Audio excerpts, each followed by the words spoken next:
Hi friends, Jennifer here with Jen Open Hearts, and I'm just sitting down after a morning study of the Gene Keys and human design. I had my cup of cacao, did some chores, I'm listening to the birds outside and just feeling really motivated and inspired to step deeper into my truth. And so for me, in this moment in time, that means sharing about human design, and that means sharing how human design has helped me, creating content that helps people come to the system in a way that is empowering and connective and just gives one those permission slips, right? Permission slips to be more you, permission slips to rest, permission slips to trust yourself and know when to trust yourself, but also when to trust the universe, because we are co-weaving and we are, in fact, working together,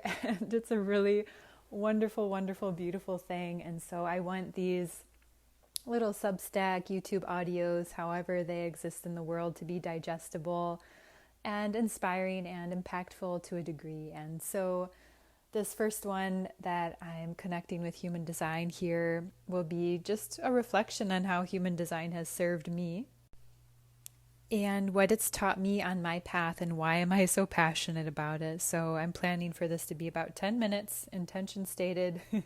My intention for you again is to feel inspired and motivated and excited, because I think right now we're living in a time where there's a lot of noise and there's a lot of confusion and there's a lot going on, and it's not to diminish any of that, but it's more or less just to remind us that we are in our own driver's seat, and that we can steer our ship from that space. So just wanting to remind people that it's an inside job, and that's something I'm learning. It feels 100,000,000% true for me, and so I want to impart that wisdom and that knowing for you today. And so human design is very cool. It's an amazing tool. It can get a little complicated, but essentially it's a weaving of ancient systems and modern science and just the field of consciousness. And so it's weaving together various components of different systems such as the Ching, the Kabbalah, Tree of Life, the Chakra System, Astrology, and also quantum physics. So there's a lot of weaving, and you don't have to understand any of that to gain wisdom, to glean wisdom from human design. And I started out just kind of, wow, that's cool. I love human design because it's teaching me that I'm different, and it's teaching me that everyone around me is different, and that we all have unique gifts, that we all have some areas that we can connect really well and effortlessly and easy. And then there's going to be areas where we might have some struggles, we might have some stubbornness, we might have some immobile qualities where we're not willing to budge, and that can create conflict or challenges for how we connect with others. And all of that is just valuable wisdom. It's like to me, it feels like a study of psychology, personal investigation, and just understanding who you are, how your blueprint is, your cosmic blueprint.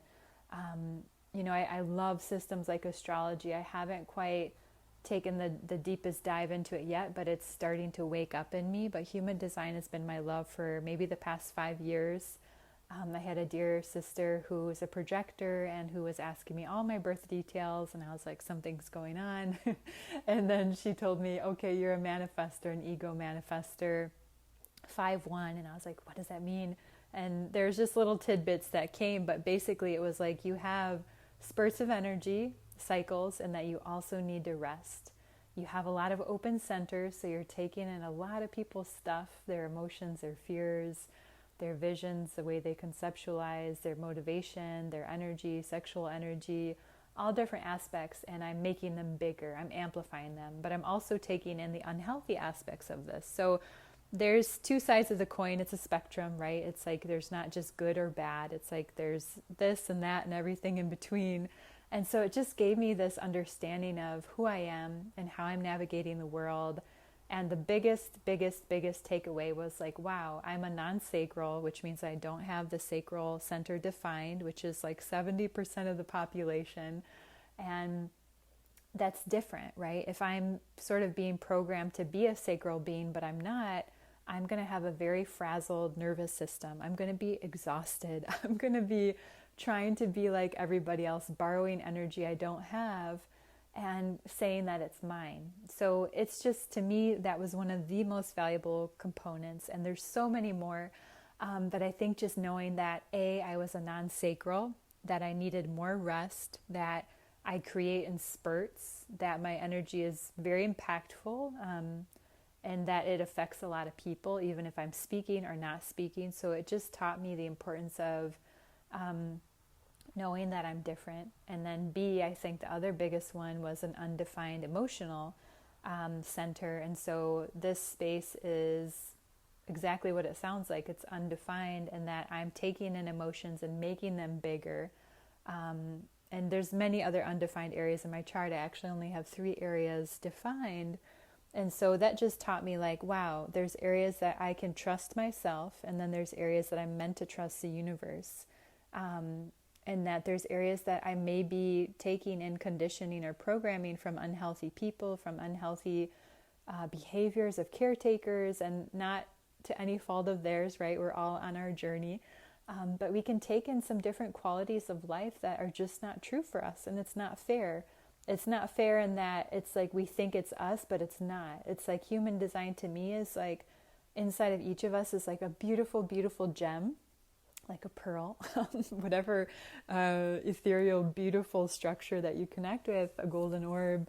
And it's in there, but there's layers that we just built on and that we claim to be ours. And some of these are ours, and they're here for us to learn a lesson, but many of them are not ours. There are things that we've been conditioned to believe is true about ourselves, and that I've always been this way, so I'm going to be this way. And so it's just been a really fascinating journey of self-love, a fascinating journey of self-acceptance, and that's how I really want to tailor and curate my human design readings, is for self-love. My life's work is the fixer of universal love.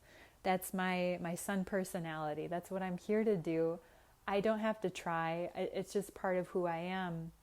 And it's something that I'm leaning into every day. So what I really love is creating these human design readings and offerings that are a connection back to love, back to self-love, because I feel like this has been my most challenging journey. And I realized that from the pool of a full spring of self-love for the self, that I can give love out. I can assist and guide and be there for others. And it's a nuanced journey, right? It's like every day is a data point, every moment's a data point. And it's like we get to choose to pause or pivot and to decide what's true for us, right? We all have our authority, which is how we're meant to make decisions. So I can always tune back into my authority as I'm living my life. And that's where the miracles happen. And I feel like this is true for all of us all the time. Especially in those still quiet spaces. Like there's so many incredible nuances with human design. And so the biggest one that I'm learning, like I mentioned, is my life's work. I love the gene keys. I've been studying it all morning. And so my life's work is gene key 25. And if you don't know what that means, that's okay. It's just a really important component of your human design and gene keys hologenic profile. And so for me, it's 25.5. And like I mentioned, I'm the fixer of universal love. And so it's about this dance between these layers, which is what the gene keys are related to. And if you're not familiar again with the gene keys, it's basically, if you look at your human design chart, you see all these different numbers within each energy center. And those numbers correspond to the gene keys gates. Or keys. Each one's a key. So in human design, we call them gates. In gene keys, it's a gene key. It's related, I'm pretty sure, to the Ching system. I need to triple check. But essentially, it's like each one of those gates that are activated has a dance that we get to go through. And they call it, Richard Rudd calls it, the shadow, the gift, and the city. And so for me, just for an example, 25 is the shadow is constriction. The gift is acceptance, and the city, which is like the supreme gift, is universal love.